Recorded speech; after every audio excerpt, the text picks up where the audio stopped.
Terpujilah Tuhan, sebab hari ini Rabu 1 Oktober 2025 kita memasuki bulan yang baru, bulan di mana berkat Tuhan akan terus mengalir di dalam kehidupan kita. Orang-orang yang setia mendengarkan Dia berbicara dalam renungan Oasis Fajar ini. Para pendengar renungan Oasis Fajar, pembacaan Alkitab terdapat dalam Kisah Para Rasul 3 ayat 15 hingga 21. Demikianlah ia, pemimpin kepada hidup, telah kamu bunuh, tetapi Allah telah membangkitkan dia dari antara orang mati. Dan tentang hal itu kami adalah saksi. Dan karena kepercayaan dalam nama Yesus, maka nama itu telah menguatkan orang yang kamu lihat dan kamu kenal ini.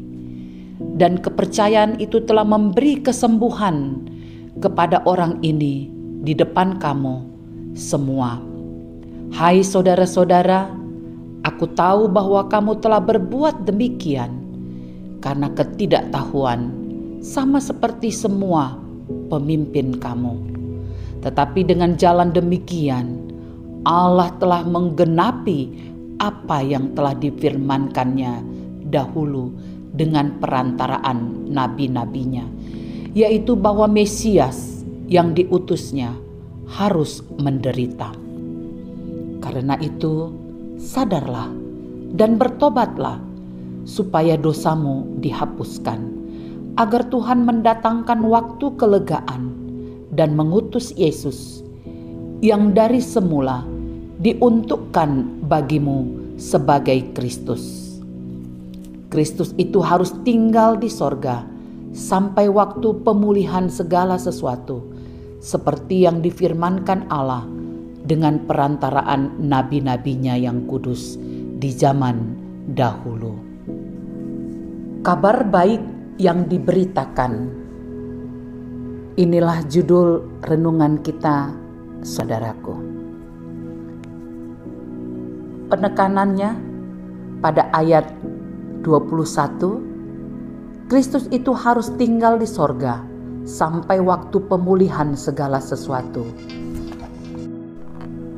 seperti yang difirmankan Allah dengan perantaraan nabi-nabinya yang kudus di zaman dahulu. Saudaraku, banyak diskusi yang kontroversial sehubungan dengan sorga. Apakah sorga itu ada atau tidak?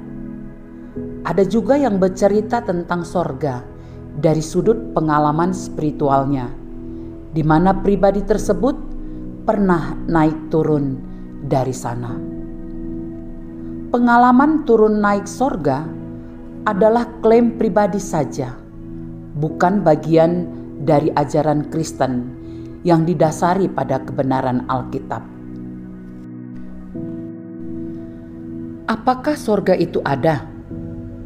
Dalam agama-agama Samawi, yakni Yahudi, Kristen, dan Islam, meyakini bahwa sorga itu ada, suatu tempat kebahagiaan kekal, penuh sukacita, tidak ada kesusahan, dan tidak ada kematian lagi. Surga ini tersedia dan dijanjikan bagi orang-orang yang taat, beriman, dan beramal saleh sesuai dengan ajaran Allah. Ketahuilah, penegasan dalam konteks pembacaan hari ini, Rasul Petrus ingin agar orang banyak yang melihat mujizat kesembuhan seorang lumpuh sejak lahir dapat berjalan, dan bahwa kuasa kesembuhan itu datangnya dari nama Yesus. Oleh sebab itu, sadarlah, bertobatlah, dan kembali hidup seperti yang Allah kehendaki, agar kelak masuk sorga. Inilah kerinduan terbesar Yesus, yaitu kita akan ada bersama dengan Dia di sorga.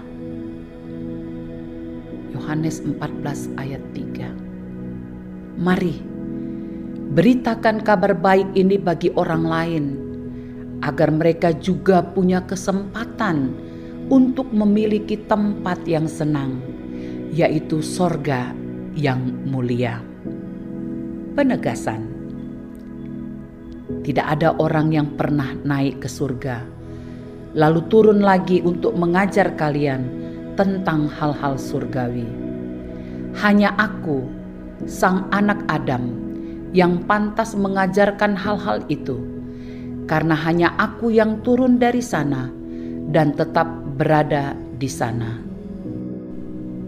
Yohanes 3 ayat 13 dalam terjemahan TSI.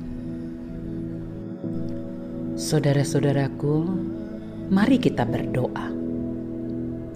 Bapa di sorga, terima kasih untuk sorga yang Engkau telah sediakan bagi kami. Ajarlah kami untuk terus taat dan beriman di dalam situasi apapun, sehingga nantinya dapat masuk ke sorga. Dalam nama Yesus, amin. Para pendengar Renungan Oasis Fajar, demikianlah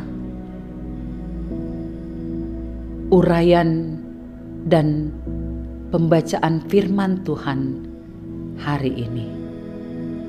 Berkat Tuhan melimpah untuk kita yang selalu dan suka mendengarkan kabar baik dari Yesus Kristus. Tuhan memberkati. Amin.